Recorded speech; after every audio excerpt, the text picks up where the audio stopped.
Bismillahirrahmanirrahim. Assalamualaikum dan salam sejahtera. Apa khabar semua penonton-penonton, semua anak-anak murid saya? Jadi untuk minggu ni, PDP kita pada minggu ni, cikgu akan menyambung di bawah tajuk 3.2 yang bertajuk paparan dan reka bentuk skrin. Jadi paparan dan reka bentuk skrin ni kita kaitkan dengan tajuk pada PDP saya pada sebelum ini yang berkaitan dengan antarmuka. Antarmuka sama juga maksud dengan reka bentuk skrin. Okay, jadi jom kita mulakan pembelajaran kita pada hari ini. Okay, jadi yang pertama sekali apa yang akan pelajar-pelajar faham?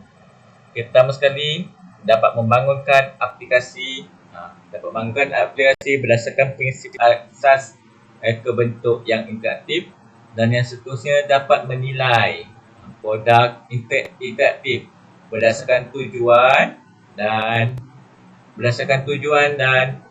prinsip asas reka bentuk interaktif.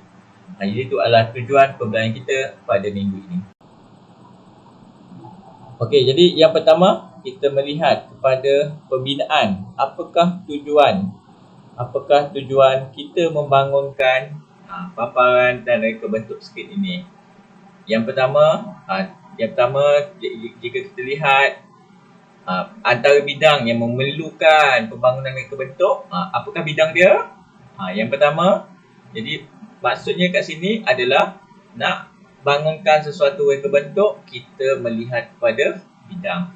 Jadi contohnya kalau kita, seperti mana pelajar sedia maklum, kalau dalam bidang bahasa kan, kalau kita bangun reka bentuk bahasa, jadi pembangunan reka bentuk dalam bidang bahasa dia lebih berbentuk ayat-ayat, mengurangkan gambar. Tetapi sama juga dalam bidang psikologi, bidang psikologi, antropologi, linguistik dan sosiologi. Jadi bidang-bidang ni dia lebih banyak kepada penerangan dan ayat. Jadi ayat-ayat yang dihasilkan pun kemungkinan terutamanya bidang linguistik, bidang sosiologi ni, ayat-ayat yang dihasilkan adalah ayat-ayat berbentuk klasik ataupun ayat-ayat lama yang kadang-kadang suka difahami oleh generasi muda. Okey, jadi bidang pertama, bidang kemanusiaan atau bidang kesenian atau bidang kesastraan, ayat-ayat dia macam itulah, dia lebih kepada penerangan.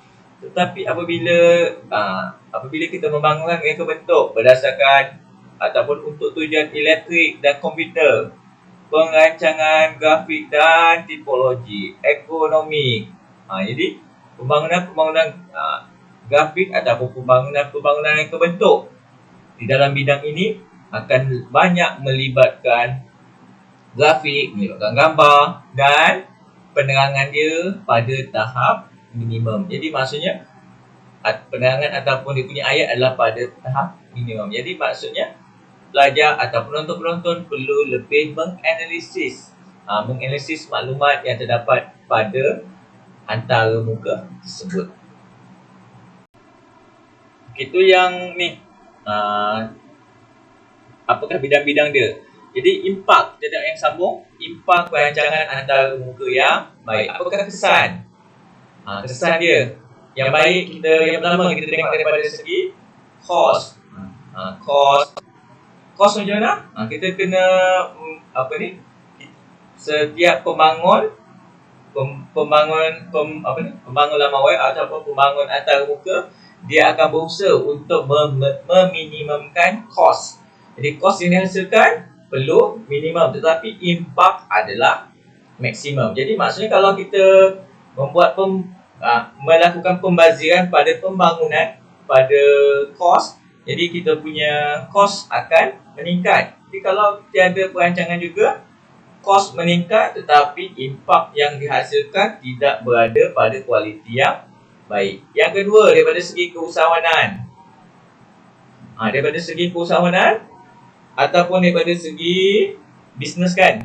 Bisnes ataupun daripada segi sudut perniagaan. Jadi orang akan membangunkan antarmuka yang mampu, kita lihat kat sini, yang mampu melihat aplikasi tersebut untuk pertama kali sahaja. Mereka teruja untuk menggunakan aplikasi tersebut. Okey, contohnya saya biasa menggunakan transaksi online. Jadi kalau saya transaksi online, antara antarmuka yang paling saya suka untuk e-banking adalah saya lebih gemar menggunakan Maybank. Sebab apa? Pada saya, Maybank adalah lebih mesra pengguna ataupun lebih mudah digunakan oleh saya berbanding e-banking yang lain. Okey, yang ketiga, dapat meningkatkan penggunaan komputer dalam organisasi. Kenapa orang gunakan komputer? Apabila kita tertarik, kita akan menggunakan aplikasi tersebut berkali-kali. Terus menggunakan tanpa rasa bosan. Okey, seterusnya, antarmuka yang baik dapat meningkatkan produktiviti. Sebab apa meningkatkan produktiviti? Kerana masa penggunaan dapat dikurangkan, hasil dapat dioptimumkan. Yang seterusnya, latihan tepat untuk pegawai dapat dikurangkan. Sebab apa? Sebab dia punya antarmuka mudah difahami. Nak mudah difahami untuk masa sekarang, terutamanya untuk remaja-remaja, antarmuka yang dihasilkan adalah banyak dalam bentuk grafik, bukan banyak dalam bentuk ayat. Okay, yang seterusnya, kepuasan pengguna. Jadi maksudnya feedback ataupun respon daripada pengguna adalah sangat penting. Katakan pengguna tak suka kedudukan tu contohnya tak suka kedudukan menu ni. Jadi sepatutnya di sini, jadi sepatutnya pembangun antarmuka perlu mengubah kedudukan menu ni. Mungkin daripada borang balas daripada pengguna, dia nak minta menu ni di belah atas. Jadi pembangun antarmuka perlu mengubahlah design dia untuk versi yang akan datang dengan meletakkan butang button menu ini di atas, mengalihkan dia daripada bawah ke atas. Dan yang terakhir, penghasilan antarmuka yang lebih berkualiti. Jadi itu antara impak-impak perancangan antarmuka yang baik. Okay, kita sambung lagi.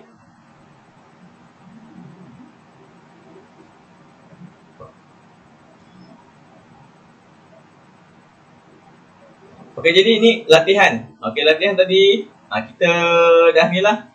Saya dah terangkan apakah prinsip-prinsip antarmuka. Antarmuka prinsip dia mesti konsisten dan sebagainya lah.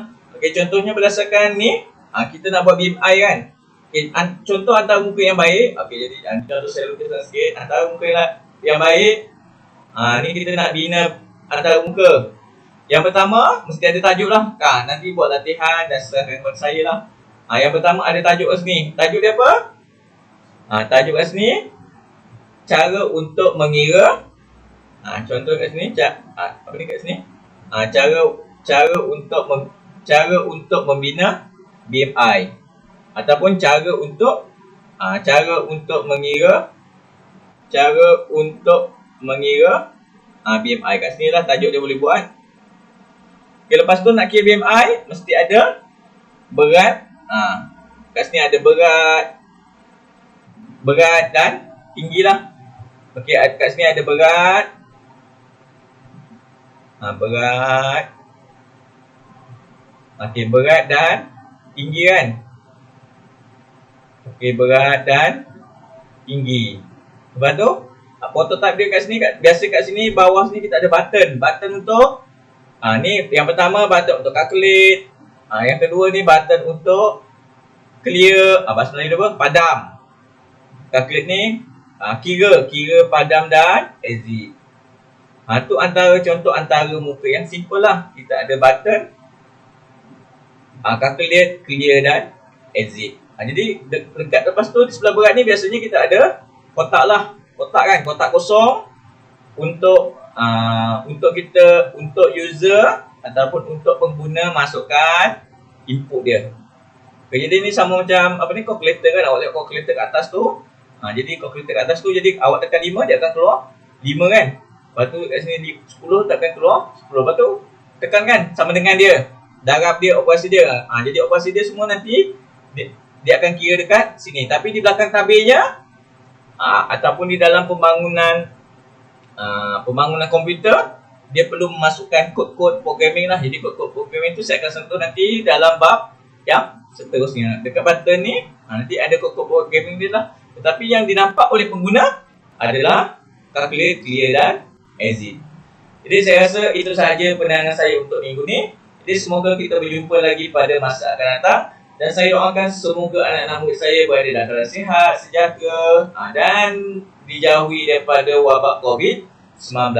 Okey, semoga kita berjumpa lagi pada masa akan datang.